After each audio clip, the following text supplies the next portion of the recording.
¿Okay? Esta tarde, resolución bíblica de conflictos, leemos Santiago 4, 1 al 10 y entramos en el mensaje. Santiago 4. ¿De dónde vienen las guerras y los conflictos entre vosotros?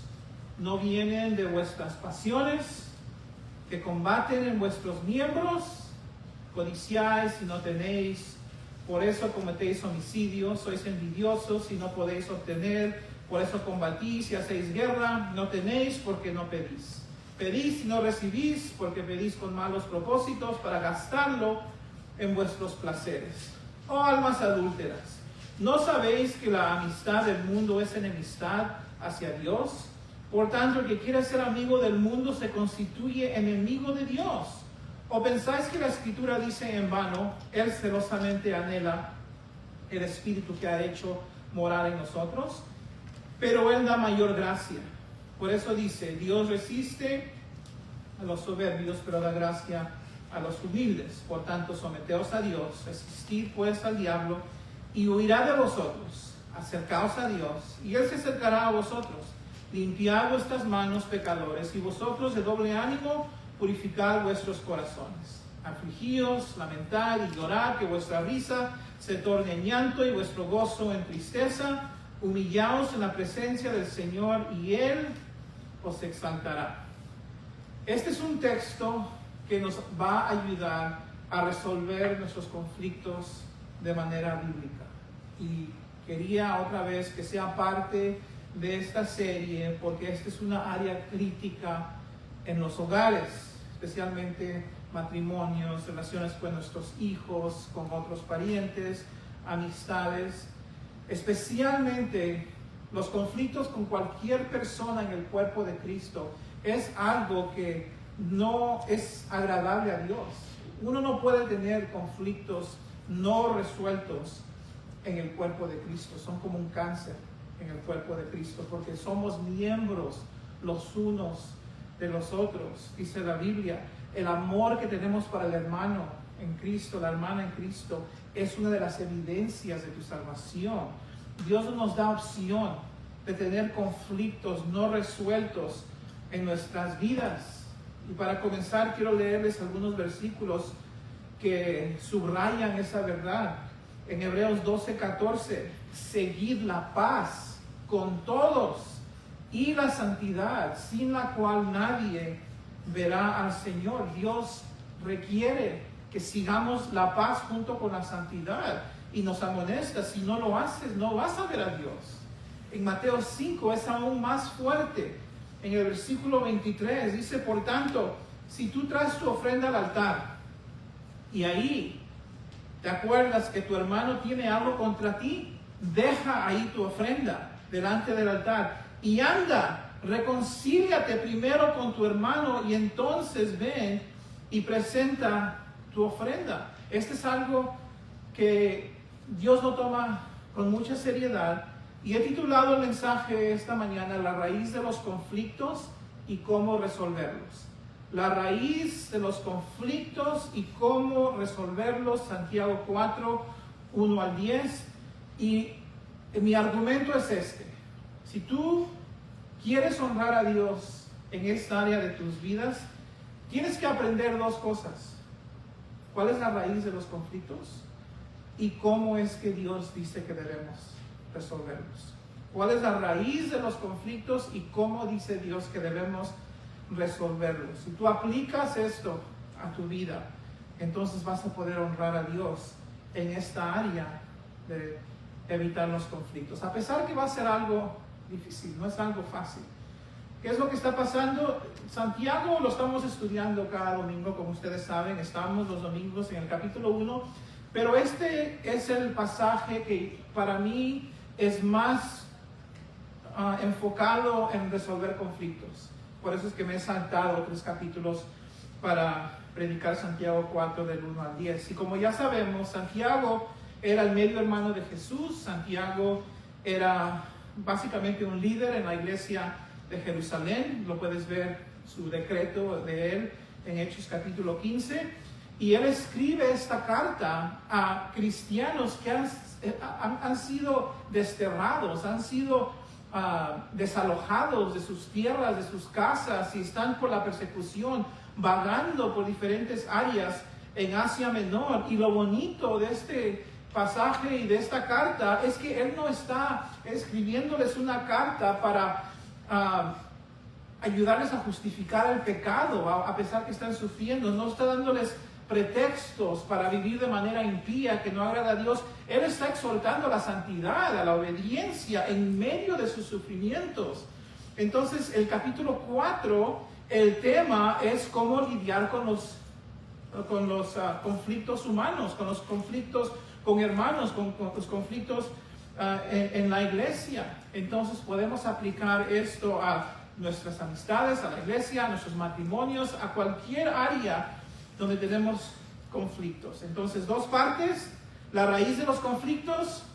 Número 2, cómo resolverlos. No necesitamos un PowerPoint porque son 2 puntos muy simples de recordar. ¿Ok? Entonces, el primero, la raíz de los conflictos. ¿Cuál es la raíz de los conflictos? Y esa es la pregunta que Santiago hace en capítulo 4, versículo 1, donde dice: ¿de dónde vienen las guerras y los pleitos entre vosotros? ¿De dónde significa? ¿De qué lugar? ¿Cuál es el origen? ¿De dónde surgen? Es una pregunta retórica, es una pregunta que él va a contestar, que la respuesta vas a ver que es obvia. Los conflictos, las guerras aquí son los conflictos, ¿ok? Los pleitos aquí son las peleas, las contiendas que ocurren entre vosotros, entre cristianos, matrimonios cristianos, hermanos en la iglesia, amistades, conflictos con tus hijos, con tus parientes. ¿De dónde vienen? ¿De dónde surgen? ¿Verdad? Son varias, dice plural, guerras y pleitos. ¿Y cuál es la respuesta típica hoy en día? Pues el problema, el conflicto viene de mi esposo, porque él no levanta ni un papelito. Y el esposo dice: no, el conflicto es la causa mi esposa, porque ella malgasta todo el dinero. Y los padres dicen: no, es esos muchachos que nos tienen como locos. Y siempre alguien quiere señalar a otra persona. Y los cristianos, con mucha frecuencia, dicen: no, es que es la economía, es que cuando no tenemos ingresos, es que cuando hay mucho trabajo, es que cuando no hay suficientemente entradas, entonces eso es lo que causa. Otros cristianos dicen: es la falta de comunicación. Y sí y no. Sí contribuye la falta de comunicación al conflicto, sí contribuye la falta de dinero al conflicto, pero no es la causa, no es el origen, no es la fuente. ¿Cuál es el origen? ¿De dónde vienen? ¿Qué dice Dios? Sabemos lo que dice el hombre, pero ¿qué dice Dios? Segunda parte del versículo 1. No es de vuestras, ¿qué? Pasiones, las cuales combaten en vuestros miembros. Vienen de tus deseos. Vienen, esa palabra es concupiscencias, deseos, placeres, deseos desordenados. De ahí vienen, dice vuestras pasiones. No dicen los de tu esposo, no dicen los de tu hijo o de tu esposa, son las tuyas y batallan en vuestros miembros, en tu cuerpo, en tus extremidades, en tus dedos, en tus pies, en ti, ¿verdad? Entonces Dios nos está diciendo: fíjense, hijos, que el problema, el conflicto no tiene raíz afuera de ti. No es tu esposa, no es tu esposo, no es esa circunstancia, no es tu suegro, no es tu hija. Lo que es tú. Tú eres la raíz del conflicto. ¿Y por qué dice esto Santiago? Porque Santiago sabe, Dios sabe la tendencia que tenemos como seres humanos de siempre señalar al dedo a otra persona, a culpar a otro ser humano, a otra situación, ¿sí o no? ¿Qué dijo Adán y Eva cuando Dios les dijo: ¿por qué hicieron esto? ¿Qué dijo Adán? Yo tomo responsabilidad. ¿Así dijo? No, dijo: fue la mujer. ¿Qué dijo Eva? Yo admito. No, ella dijo: la serpiente siempre culpando a otra persona. Esa es la tendencia humana. En Marcos 7:21 Jesús dijo, porque de dentro del corazón de los hombres salen los malos pensamientos, los adulterios, las fornicaciones, los homicidios, los hurtos, las avaricias, las maldades, el engaño, la lascivia, la envidia, la maledicencia, la soberbia, la insensatez. Todas estas maldades de dentro salen y contaminan al hombre, y no hay un ser humano que estas cosas no contaminen en algún momento o en otro. Y todas estas cosas contribuyen al conflicto. Aunque tú hayas sido la causa original o no, tú estás metido o metida en el lodo de ese conflicto. Y la psicología moderna nos ayuda, porque ¿qué te dicen ellos? Pues es la culpa de tu padre, es la culpa de tu madre. Ese niño abusivo que te hizo bullying cuando tenías 15 años o 12 años, ¿verdad? Y luego le contamos a personas no cristianas nuestros problemas, nuestros conflictos, que es la peor cosa que puedes hacer, porque Salmo 1 dice que no debemos estar bajo los consejos de los malos. Y aquí vienen los consejos de no cristianos que también van a lo mismo. Oh, sí, entiendo. Sí, es ella, es él, ese es el trabajo, es ese maestro. Por todas partes la mentira. Por todas partes. Y por eso es que tenemos una cultura donde el divorcio es tan grande, y aún en la iglesia tenemos personas amargadas, alejadas, que no toman responsabilidad por su parte en los conflictos. Por eso es que hay tantos problemas, tanto divorcio, porque nos han inculcado, nos han convencido que el problema es afuera de nosotros, y no tratamos con la raíz de los conflictos, que somos nosotros, la persona en el espejo. Nuestro pecado contribuye a todo esto. En Santiago 1, quiero que por favor regresen a Santiago 1. Este es un pasaje que vamos a estudiar en unas semanas. Cuando la gente sufre, muchas veces culpa a Dios. Y culpa a Dios no solamente por su sufrimiento, pero por las malas decisiones que tomaron en su sufrimiento. Entonces Santiago les dice en Santiago 1:13 que nadie diga cuando es tentado, soy tentado por Dios, porque Dios no puede ser tentado por el mal, y Él mismo no tienta a nadie. Dios no es la fuente, la causa del pecado humano. Él no tienta, Él no puede ser tentado, sino que cada uno es tentado cuando es llevado y seducido por su propia pasión. Reside en cada uno de nosotros pasiones desordenadas, pecado, ¿verdad? Entonces, cuando cada uno es tentado, cuando es llevado y es seducido por su propia pasión, es cuando ocurre la tentación, ¿verdad? Porque el mal reside en nosotros. Después, cuando la pasión ha concebido, que significa que la pasión cayó ante la tentación, entonces, ¿qué es lo que ocurre? Dice que el pecado, eso da a luz el pecado, y cuando el pecado es consumado engendra la muerte. Entonces, en otras palabras, ninguno es inocente, ninguno está sin culpa. El deseo pecaminoso de cada uno de nosotros cae ante la tentación, y de ahí nace el pecado. Y el versículo 16 de ahí del capítulo 1 dice, hermanos míos, no os engañéis, somos nosotros. Somos parte del problema. Aunque no hayamos sido la fuente original, hemos entrado y hemos sido parte del problema en todos los conflictos. En el versículo 2 va Dios a desarrollar un poquito más este tema, ampliar un poquito más este tema de la raíz y cómo esa raíz se va desarrollando. Dice en el versículo 2, Santiago 4:2, regresando al capítulo 4, versículo 2. Aquí nos va a mostrar cómo esa pasión desordenada se desarrolla y crece en un conflicto. Dice, codiciáis, y ahí está el comienzo. De ahí parte todo, de la codicia. Codiciáis y no tenéis. Codicias y no tienes. Luego que matáis y ardéis de envidia y no podéis alcanzar. Combatís y lucháis, pero no tenéis lo que deseáis porque no pedís. Entonces es una descripción del desarrollo de la pasión, la concupiscencia, el deseo pecaminoso en cada persona. Dice, todo comienza con la codicia. La codicia se refiere a un deseo fuerte. Un deseo fuerte puede ser un deseo fuerte, yo quiero seguir a Dios con todo mi corazón, o puede ser un deseo normal que uno lo hace malo.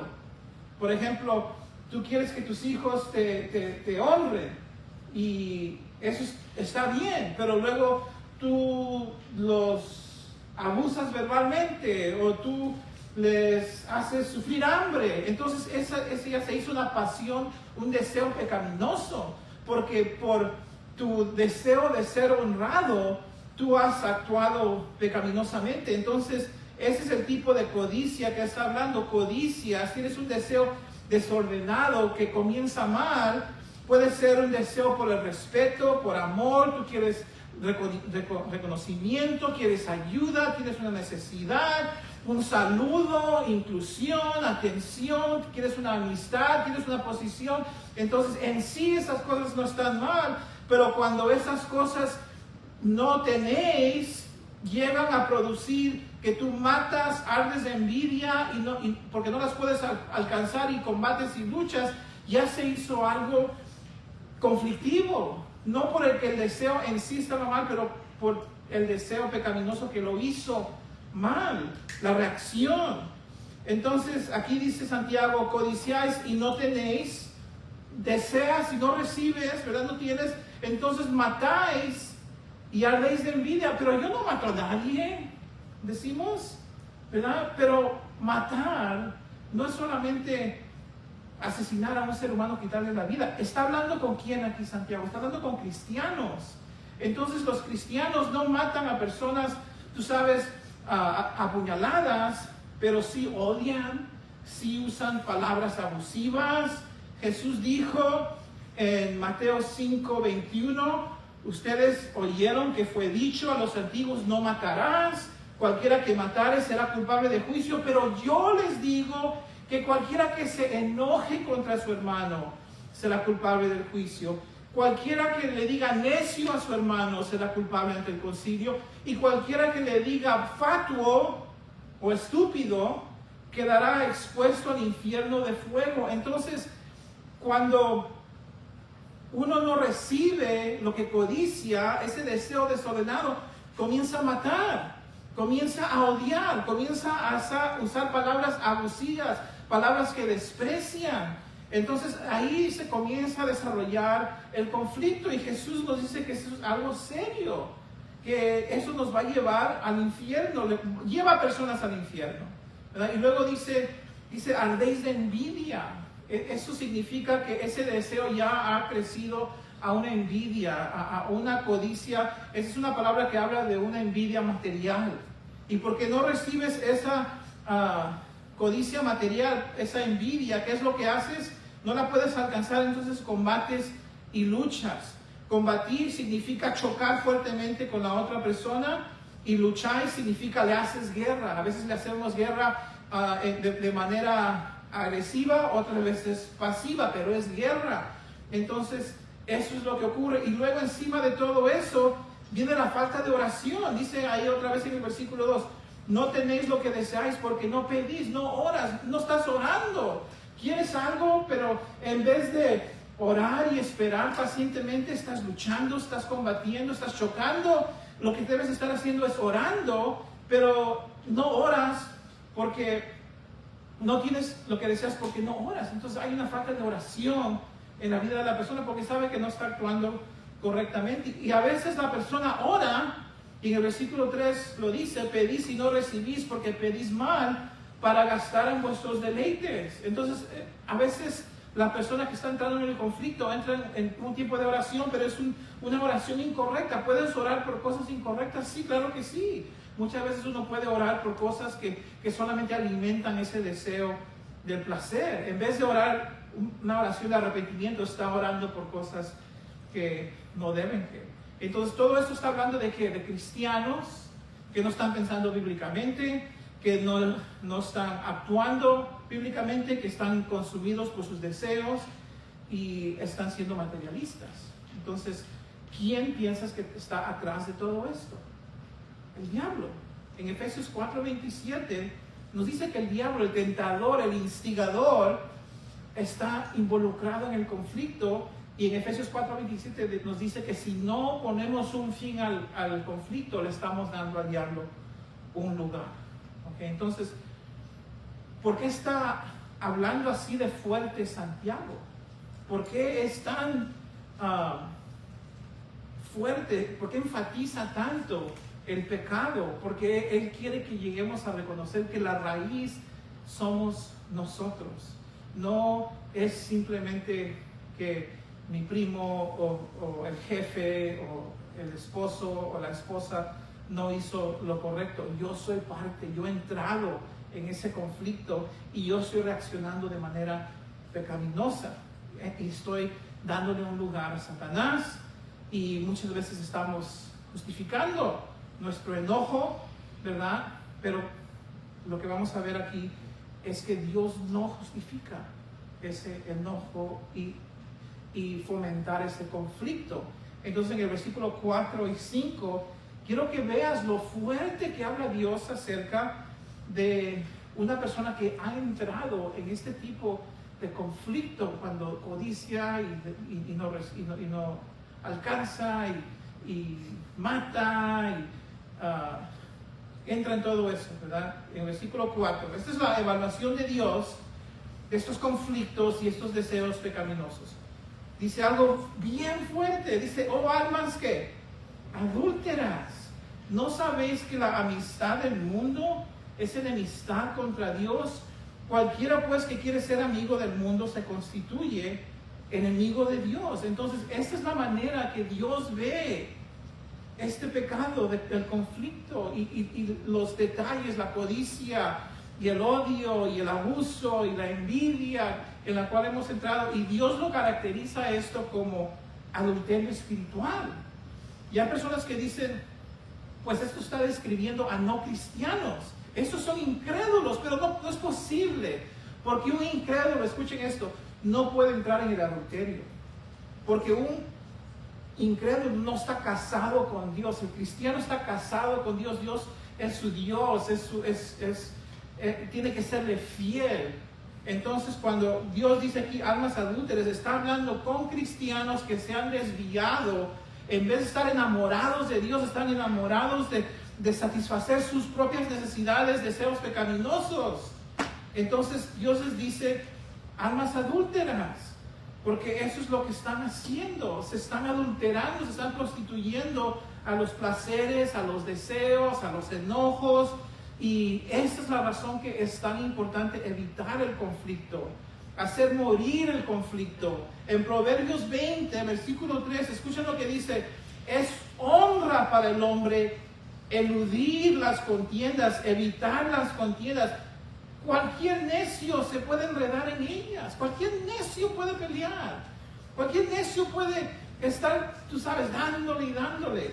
Pero Dios dice: es un honor para una persona eludir, parar las contiendas. En Proverbios 15, este es un versículo que te puede ayudar especialmente en tu matrimonio. Dice: la suave respuesta aparta el furor, pero la palabra hiriente o la palabra áspera hace subir la ira. Entonces, cuando estás en un conflicto, no agregues leña al fuego usando palabras ásperas. Usa palabras suaves. ¿Para qué? Para calmar la situación, porque eso es lo que Dios quiere, porque estás entrando en un ámbito donde no quieres estar. En Proverbios 17:1 dice: mejor es un bocado seco, un pedacito de comida así, suena como una comida de perro, uno de esos pedacitos de comida de perro. Mejor es un bocado seco y con él tranquilidad que una casa llena de banquetes con discordia. ¡Qué bendición! Dios dice: yo prefiero darte un hogar donde comes solamente un frijol y no tienes grandes banquetes con tal que tengas un hogar tranquilo, sin contiendas, donde se están honrando y respetando el uno al otro y no están entrando, tú sabes, en esos deseos pecaminosos, desenfrenados, contiendas, materialismo. Dios no quiere eso. Ahora quizás alguien diga, pues tú estás haciendo de esto algo muy grande. Solamente fue una discusión, un argumento. No estamos cometiendo adulterio. Miren por favor el versículo 5. El versículo 5 subraya lo que en realidad desviarnos al conflicto y darnos a esas pasiones desordenadas, lo que implica. Dice, ¿o pensáis que la Escritura dice en vano, el Espíritu que Él ha hecho morar en nosotros nos anhela celosamente? Esa es la Reina Valera y es una buena traducción, ¿ok?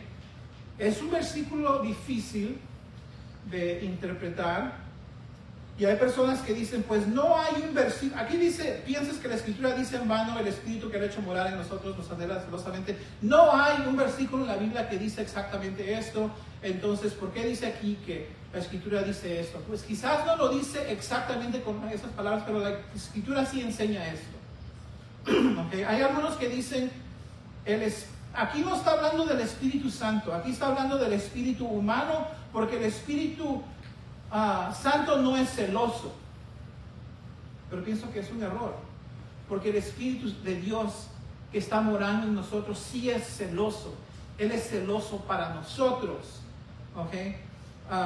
Entonces lo que Santiago está diciendo es que, y esto se los voy a leer de un teólogo llamado Edmund Hibbert, que voy a citar.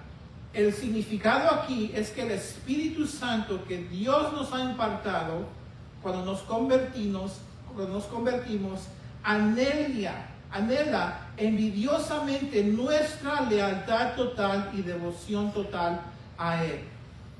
El Espíritu Santo que ha entrado, que nos ha sellado, justamente reclama nuestro amor no dividido. Lo que Santiago está diciendo, lo que Dios está diciendo, que has entrado en el conflicto, en el adulterio espiritual, no sabes que el Espíritu de Dios te anhela celosamente, que no dividas tus pasiones, que no te entregues a deseos pecaminosos. Entonces está reforzando el hecho que entrar en el conflicto y la contienda y las palabras abusivas es un adulterio espiritual. ¿Okay? Entonces, lo que Dios quería que veamos en versículo 1 al 5 es la raíz de los conflictos. La raíz de los conflictos, de todos los conflictos, es que, pues, tu cónyuge, nosotros, nuestro pecado, la persona en el espejo, nuestro deseo, nuestros placeres, nuestras concupiscencias. Y esos deseos desordenados nos llevan a pelear en nosotros mismos, en nuestras extremidades, con nuestro cónyuge, con nuestros hijos y hasta con el Espíritu Santo que nos anhela celosamente de ser devotos 100% a Él. ¿Okay? Muy importante que entendamos esto, porque esto nos va a ayudar a dejar de culpar a los demás. ¿Cómo podemos tener una solución al conflicto si no sabemos cuál es la raíz, cuál es el origen? Dios no puede sanar, el doctor no puede sanar nuestro cuerpo si no encuentra el origen del mal. Igual Dios no puede sanar un conflicto si tú y yo no vemos la raíz, el origen del problema, y es nosotros, es la mitad de la batalla. Hace muchos años estaba haciendo consejería con una pareja, eran de mi edad, y comenzaron con un problema que ocurrió aquí, progresó a un problema aquí, luego a otro, luego regresó al problema original, y estaba escuchándolos por como 20 minutos, y llegué a un punto donde me acordé de este pasaje, y dije, ¿sabes? El problema no son todas estas cosas, el problema es que ustedes están enojados y no quieren soltar el rencor y perdonar. Y comencé a compartirles versículos acerca de perdonar y dejar el rencor, porque la raíz del problema no eran las 10,000 cosas que querían presentarme como problema que jamás podía yo solucionar, ni siquiera ellos, era algo interno. ¿Okay? Entonces, habiendo oído la raíz de los conflictos, miremos ahora versículos 6 a 10, cómo resolverlos. ¿Cómo resolverlos? Miren el versículo 6, por favor. Pero, ¿saben lo que significa pero? Significa no obstante. A pesar, significa que aquí hay un cambio. Pero Él, pero Dios, son dos palabras bellas en el mundo. Él da mayor gracia. A pesar de todo nuestro adulterio espiritual, a pesar de nuestro desvío, nuestro materialismo, nuestras palabras abusivas, nuestro culpar, Dios da mayor gracia. Esas son las mejores noticias que tú puedes escuchar. Y el punto aquí es que no solamente nos da gracia, pero nos da mayor gracia. La gracia de Dios es más grande que tu pecado. Es más grande. Puede Dios tomar una situación, un conflicto, un matrimonio, una familia, una relación entre cristianos que está completamente corrompida por el conflicto, y su gracia es mayor que ese conflicto, y Él puede solucionar, Él puede sanar. La pregunta es ¿cómo? ¿Cómo es que esa gracia va a fluir adentro de nuestras vidas para poder sanar este conflicto? Es nada más decir, Señor, ok, mándame tu gracia para resolver el conflicto. No, aquí nos dice en la segunda parte del versículo 6, por esto, porque la gracia de Dios es mayor que tu conflicto, por esto dice, Dios resiste a los soberbios y da gracia a los humildes. Entonces tienes tú una opción. Puedes seguir aferrado a tu punto de vista, tu enojo y ser soberbio, o puedes humillarte y Dios te puede dar gracia.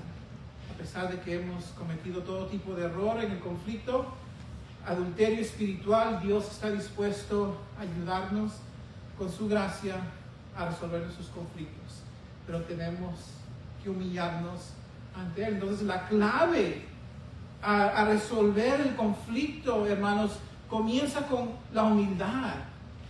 Con la humildad, donde estamos listos y dispuestos a dejar de pelear, a poner a un lado, tú sabes, los pretextos por los cuales nos hemos desenfrenado, y humillarnos principalmente ante Dios. Por eso es que el versículo 7 comienza con nuestra reacción ante Dios. Someteos pues a causa de la humildad, a causa de la gracia de Dios que es mayor que tus conflictos.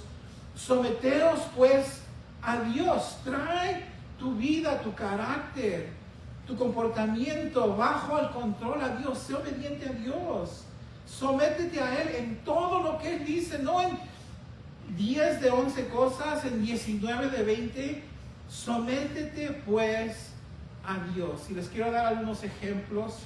Habiendo yo estado en conflictos, habiendo estado casado 35 años, he hecho muchas consejerías, algunas cosas que podemos y debemos hacer si estamos en conflictos.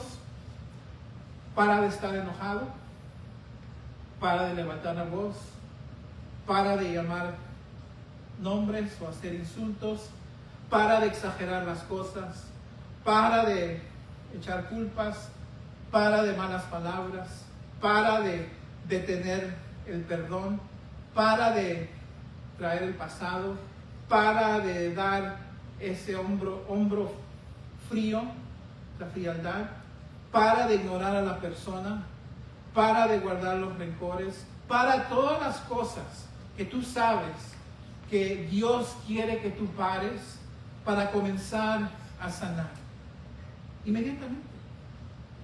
No dice aquí, tú sabes, que debemos solucionar todos los detalles, que tenemos que, tú sabes, tener una junta y agarrar una consejería. Quizás en algún caso se necesita, Pero eso no es lo que dice Dios, es el primer paso.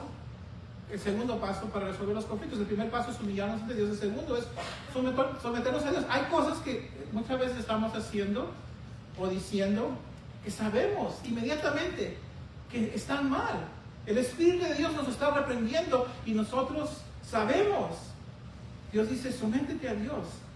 Y no solamente, hermanos, como cristianos, Dios nos dice que debemos parar las cosas que están mal, pero Dios también nos dice que necesitamos adoptar comportamientos correctos, ¿sí o no? La Biblia dice, despójate del viejo hombre y ponte el hombre nuevo, ¿verdad? Entonces, ¿qué es lo más importante que podemos comenzar a hacer para sanar el conflicto? Es comenzar a amar otra vez. Cuando los corintios tenían conflictos en su iglesia, ¿qué les escribe Pablo en 1 Corintios 13? Que amen, y les explica cómo deben amar. Y quiero leerles, vayan conmigo a 1 Corintios 13, quiero leerles esos versículos acerca del amor, porque esos versículos están escritos bajo un tiempo de conflicto en la iglesia de los Corintios. Pero antes que yo los lea, estos versículos de amar, quiero decirte algo. Pablo dice en el libro de Romanos que el amor de Dios ha sido derramado en tu corazón. ¿Ok? Eso es Romanos 5:5. Por el Espíritu Santo. Tú y yo, por el hecho de que el Espíritu Santo ha sido derramado en nuestros corazones, tenemos la habilidad de amar a esa persona con la cual tenemos conflictos. No tienes que estar enojado. No tienes que estar amargado. No tienes que estar siempre acordando y viendo por esas cosas, porque el Espíritu de Dios que te ha dado vida eterna también te ha dado la habilidad de amar así, de dejar el rencor así. ¿Por qué? Porque esa capacidad es una señal de tu salvación, es una marca de que eres un hijo de Dios, porque así perdona Dios, así es Cristo. Entonces no tienes que ser un esclavo al conflicto o a la amargura que procede del conflicto. Tú puedes amar. Y aquí está en 1 Corintios 13, ¿cómo se mira ese amor? El amor es sufrido. ¿Qué significa eso? Esa es paciencia con las personas.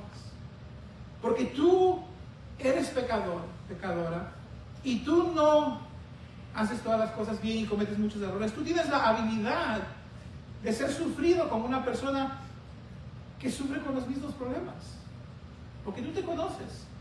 El amor es sufrido, el amor es benigno. Esto significa bondadoso. El amor está ahí para ayudar. Si tú eres un cristiano, tú tienes la habilidad no solamente de perdonar y resolver el conflicto, pero de ser bondadoso, kind, con esa persona, porque ese es el amor de Dios que Él ha puesto en tu corazón. El amor, dice, no tiene envidia. Cuando un ser humano es bendecido, una persona que tiene el amor de Dios no le tiene envidia, no dice, él tiene eso. No, se regocija por la persona. ¿Por qué? Porque ese es el amor de Dios, es algo sobrenatural que Dios te ha dado, ¿verdad? El amor no es jactancioso, el amor no está, yo esto, no. El amor no quiere hacer a nadie sentirse mal, entonces no se jacta, no se envanece, que significa que no se infla, no tiene una alta vista de sí mismo, tiene una vista normal de sí mismo con los demás. No hace nada indebido, no hace nada tosco. Ahora, ninguno de nosotros somos perfectos y todos hemos fallado, pero esto nos instruye. No hace nada indebido, no hace nada rudo, no busca lo suyo, no es simplemente acerca de ti, it's not all about you, ¿verdad? Es que buscamos las cosas de Dios, no se irrita, que significa no ve algo, escucha algo e inmediatamente explota. No, ese no es el amor de Dios, esa es la carnalidad. El amor de Dios es tranquilo, el amor de Dios es atacado y no se irrita, no guarda rencor, no está recordando, pues me acuerdo que... No, ese no es el amor de Dios. No se goza de la injusticia, no se goza cuando su enemigo, y no debe ser tu enemigo, cae. No dice, yo sabía que que esa persona no se goza en la verdad, se goza con la persona cuando la persona hace lo correcto. Y luego dice, todo lo sufre, todo lo cree, todo lo espera, todo lo soporta. Es una persona que está consciente que no es perfecta, entonces cuando está experimentando algún conflicto de parte de alguien, lo sufre, lo cree, lo espera lo mejor, da el beneficio de la duda y soporta. Entonces, esas son algunas maneras que podemos someternos a Dios, evitando el conflicto y amando, regresando amor. ¿Okay? No tienes que arreglar cada detalle. Comienza hoy a someterte a Dios. ¿Y qué más? Versículo 7, segunda parte. ¿Resistir a quién? Al diablo. El diablo está metido. Si tú estás enojado o estás enojada, el diablo está metido ahí influenciando tus pensamientos. El diablo no te hace pecar. El diablo no te puede controlar, ¿okay? Obviamente. Pero sí es tentador. Sí viene y no, ¿acaso no? Como lo hizo con Eva. ¿Acaso Dios dijo? ¿Acaso fulano? Es tentador.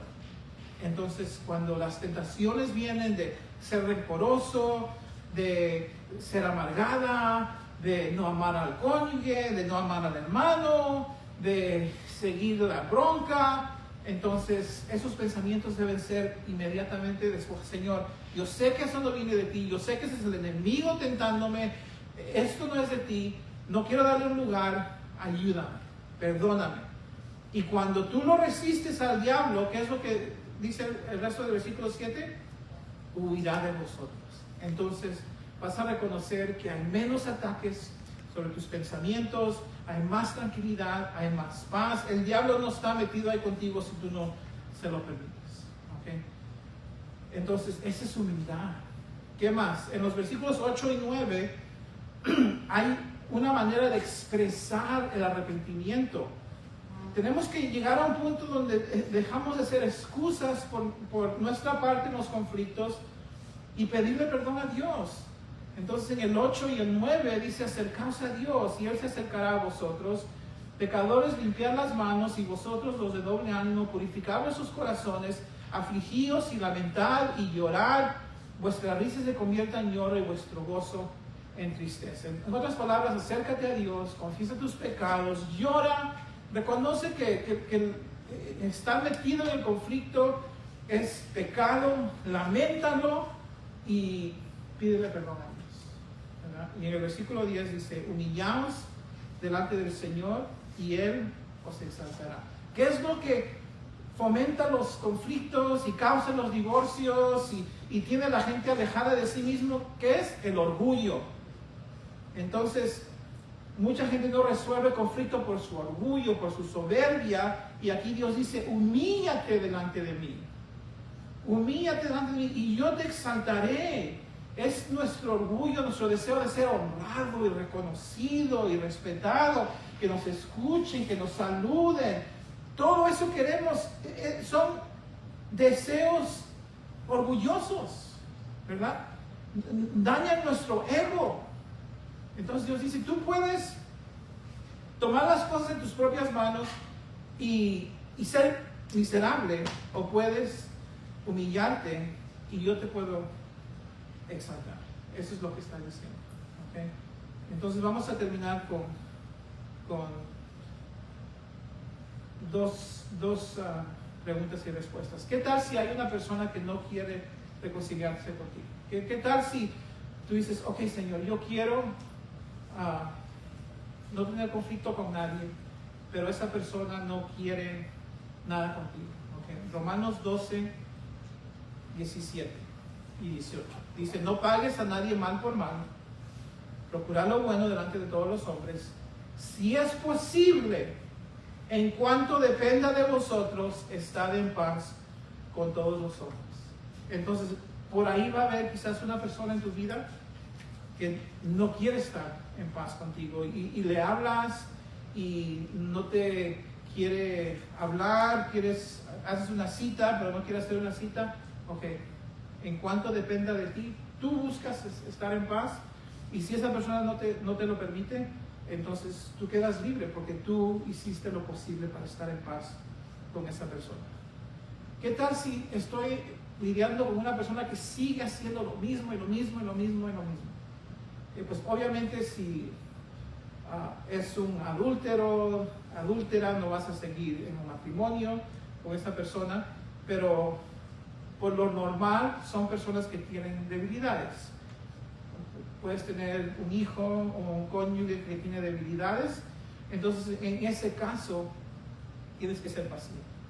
Primero de Tesalonicenses 5:14, os rogamos, hermanos, que amonestes a los ociosos, a los leyentes, a los de poco ánimo, sostengas a los débiles y que seas pacientes para con todos. Entonces, el punto, hermanos, es que nosotros somos parte del conflicto. Nosotros somos parte del problema. Nosotros tenemos que pedirle perdón a Dios, someternos a Dios, resistir al diablo y humillarnos ante el Señor.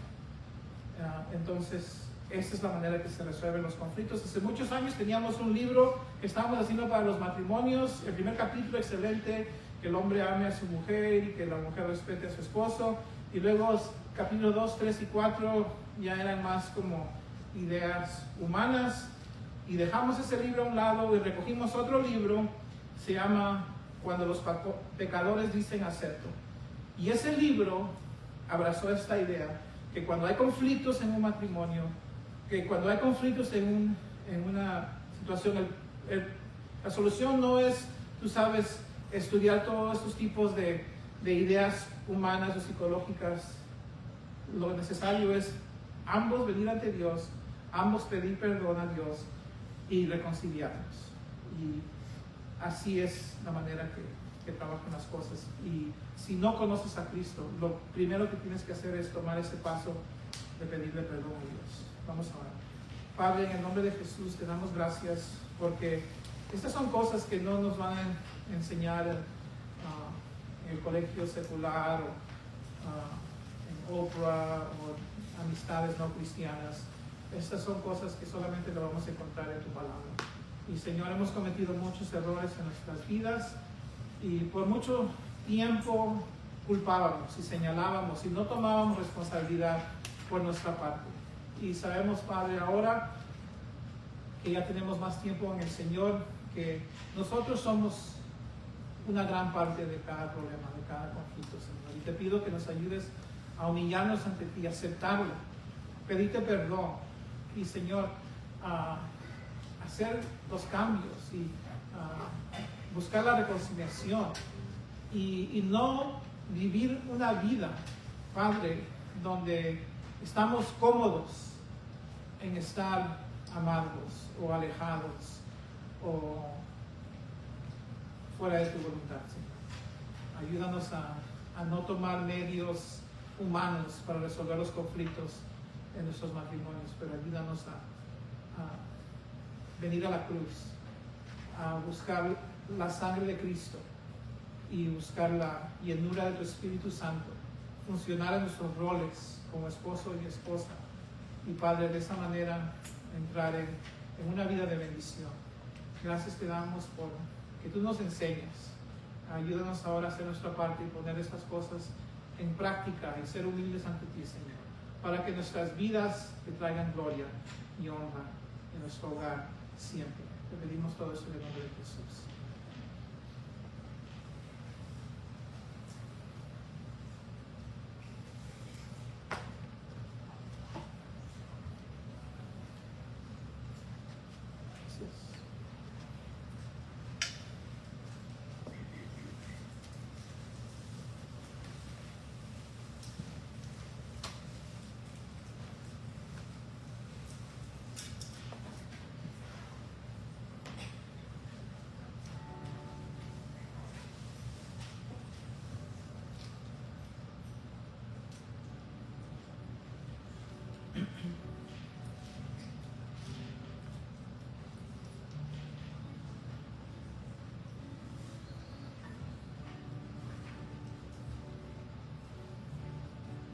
Es una bendición poder celebrar la Santa Cena con mucha frecuencia, porque en realidad nos ayuda a estar enfocados, nos ayuda a enfocarnos en Cristo, nos ayuda a enfocarnos de que la vida cristiana no es simplemente una rutina o algo para un mejoramiento humano únicamente, no es algo para un bienestar físico, es algo donde donde Cristo es preeminente. Él es el que debe ser agradado, Él es el que debe ser bendecido, Él es el que es importante, más importante que nosotros. Y regresar al pie de la cruz, darle gracias, arrepentirnos de nuestros pecados con mucha frecuencia durante la Santa Cena nos ayuda a mantener ese enfoque que muchas veces se pierde en esta cultura. El apóstol Pablo dice en 1 de Corintios 11, estaba reprendiendo a los corintios porque cuando ellos se juntaban para la Santa Cena, se juntaban egoístamente, no compartían, cada uno comía su comida y dejaba al otro hambriento y con sed.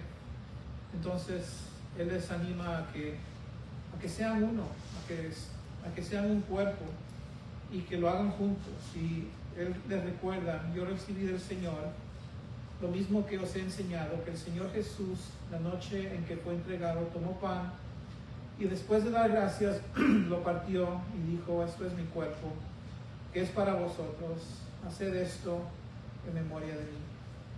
Pues el Señor quiere que recordemos su cuerpo quebrantado, el precio que fue pagado, la tortura que Él tuvo que pasar para pagar la deuda nuestra, ¿verdad?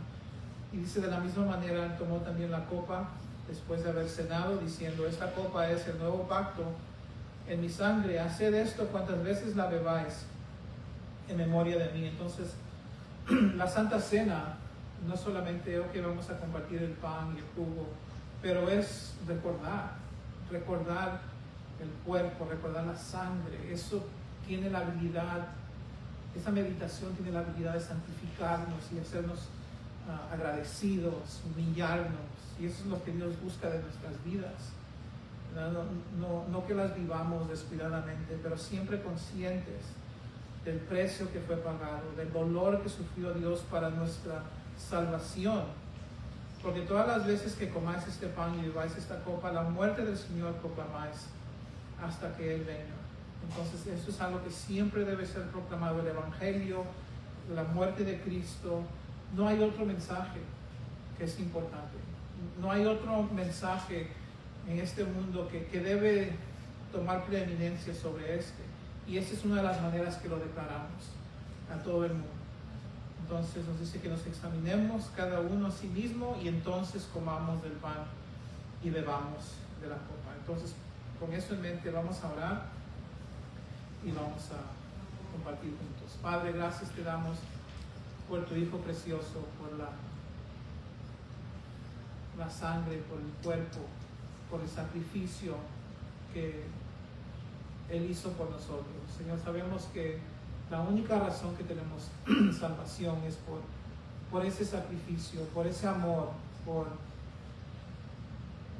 esa transacción donde todos nuestros pecados fueron puestos sobre Él, y por sus llagas fuimos nosotros sanados, fuimos nosotros limpiados. Fue esa sangre purificadora, esa sangre que remueve todos los pecados, que nos ha permitido estar parados ante ti, limpios, sin mancha, sin error, cosa que no era posible antes, Señor. Gracias por este milagro de ser aceptados, de ser perdonados, de ser redimidos, reconciliados, expiados de pecado, donde tenemos una posición ante ti de hijos, donde, Señor, podemos venir ante ti y pedir nuestras necesidades y adorarte y ser escuchados, Señor. Y a veces lo tomamos por sentado. A veces podemos pensar que tenemos algún derecho o que lo merecemos, pero nada es más lejos de la verdad, Señor. Todo lo que se ha logrado ha sido logrado por lo que nuestro Señor Jesús hizo en la cruz, y queremos siempre recordar eso, vivir dignos de ese llamamiento y proclamar este mensaje al mundo. Ayúdanos a salir de aquí con denuedo, con valentía, para ser discípulos, para hablar del Evangelio, y no, Señor, simplemente vivir una cultura religiosa, pero ser, Padre, luz y sal para traer otros a los pies de Cristo, Señor. Danos ese poder, llénanos de tu Espíritu Santo, Señor. Y Padre, úsanos para tu gloria. Tenemos responsabilidades allá afuera y queremos ser hallados fieles, Padre.